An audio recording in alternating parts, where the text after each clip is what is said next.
This is Larry Rosenthal of the Goldman School with Step 4, Select the Criteria. Some tips. We'll start with some general observations about this step of the Eightfold Path method. Next, we'll consider a stylized example involving a hypothetical case of congestion at the airport, which will help give you an even better idea of what criteria involve. We'll look at some of the familiar criteria that often are considered in public policy analysis. We'll have a few practical considerations about selecting criteria, and lastly, we'll have a note on incrementalism. First, some observations. Criteria usually are one of two things, objectives or standards.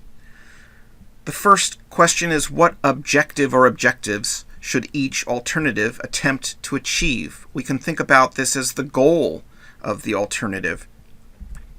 Secondly, beyond that goal, how should each alternative's success be measured?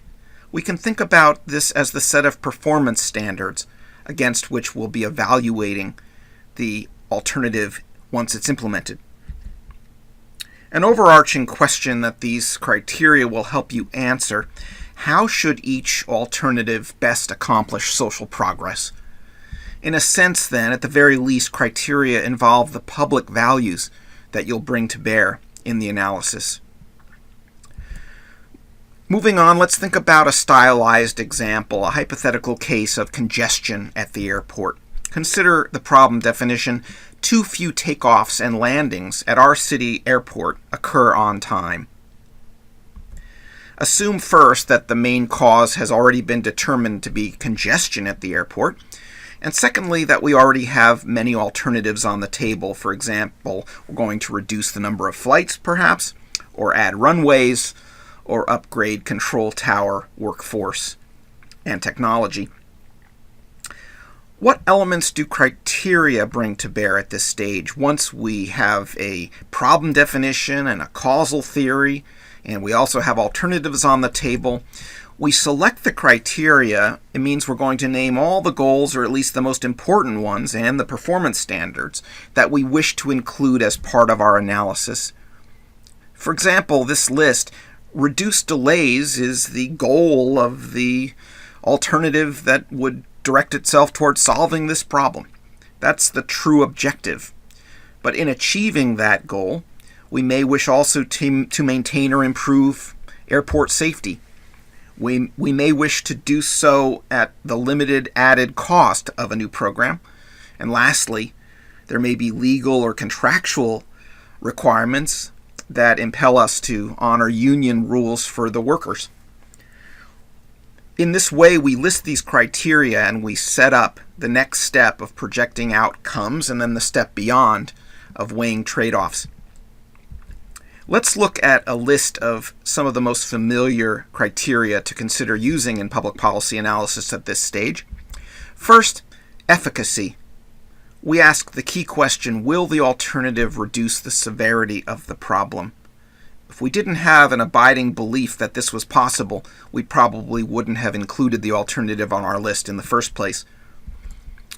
Efficiency is a familiar topic for economics students. There are many ways to think through efficiency. Let's look at three concepts, one of which has two alternative statements. First, A1. We can think about efficiency as meaning that the alternative will add more benefit than cost.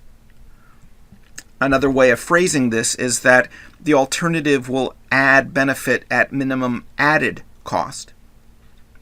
Beyond this, let's look at two other ideas for what efficiency can mean as a criterion. B, the alternative will minimize the waste of resources.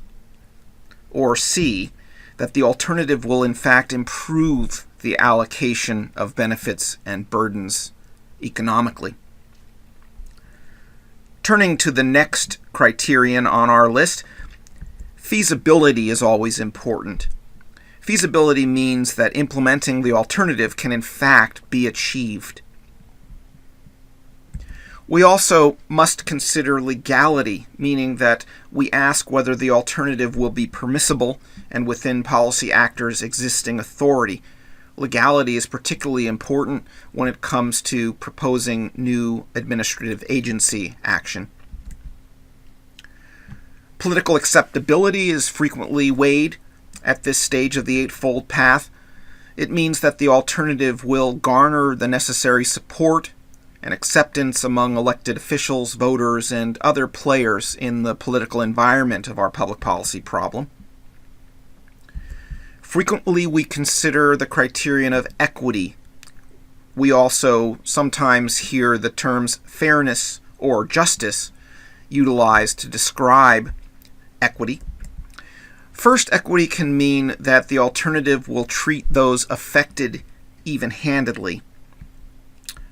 A slightly different way of phrasing equity is that the alternative will take into account social disadvantage. An additional idea under equity is that the alternative will redistribute wealth or property or income in a way which advances equality. Lastly, we sometimes list freedom as an important criterion at this stage of the Eightfold Path. It means that the alternative will not unduly burden the free choice of producers, of consumers, of citizens generally. Moving on, a few practical considerations about selecting the criteria. Most analyses will have case-specific criteria in addition to these general candidates that we've just listed in the prior slide. For example, if we have a flight delay problem, as in our congestion at the airport case, reducing delay is a very specific criterion that obviously will be critically important when we do our analysis. It's also important to remember, as Bardak points out, that ultimately we'll be applying the criteria not to the alternatives in the abstract, but to their projected outcomes once we implement them. We will predict what the alternatives will do, and we'll look at those outcomes in terms of the criteria we're using at that stage of the analysis. Recall that the more quantifiable your criteria are, the stronger your analysis will become. For example, anytime we're working with imponderable notions such as fairness, we want to translate them into practical, measurable impacts. What does fairness or equity or justice mean in practice? If we can make that translation, our analysis will grow stronger. The last consideration we'd point to here is that the avoidance of big mistakes is always an important standard for public policy making. Predicting those mistakes is one element of a very high quality public policy analysis. Lastly, for now, a note on incrementalism. Incrementalism is a good mindset for listing alternatives, for selecting criteria, and for the Eightfold Path generally. This is because policymaking involves what political scientist Charles Lindblom called, quote, the science of muddling through, close quote, meaning that public policy pursues theoretically good ideas, but has to attend to practical and unpredictable factors. We might wish to write a script for public policy, but inevitably a lot of work in design and implementation involves improvisation. Also, the need for ongoing political consensus means that most work will seek only marginal improvement, not fundamental reform.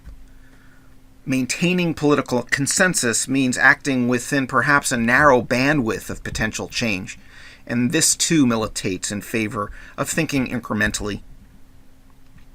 One benefit of pursuing this work through incrementalism is that if mistakes are in fact made, that the harm will be small and that we'll have the opportunity to make any necessary adjustments. Lastly, recall that when it comes to constructing the alternatives, we always consider let present trends continue, which involves doing nothing for now. When we take that idea seriously, it also means that we value incremental improvement highly. Well, thank you for your attention for this lecture. Step 4, select the criteria, some tips. We had some general observations. We worked through a stylized example of the hypothetical case of a congestion at the airport. We went through a list of key criteria you always should consider. We had a few practical concerns that we listed about this step of the Eightfold Path. And lastly, we had a few remarks on incrementalism. Let's move on to the next unit.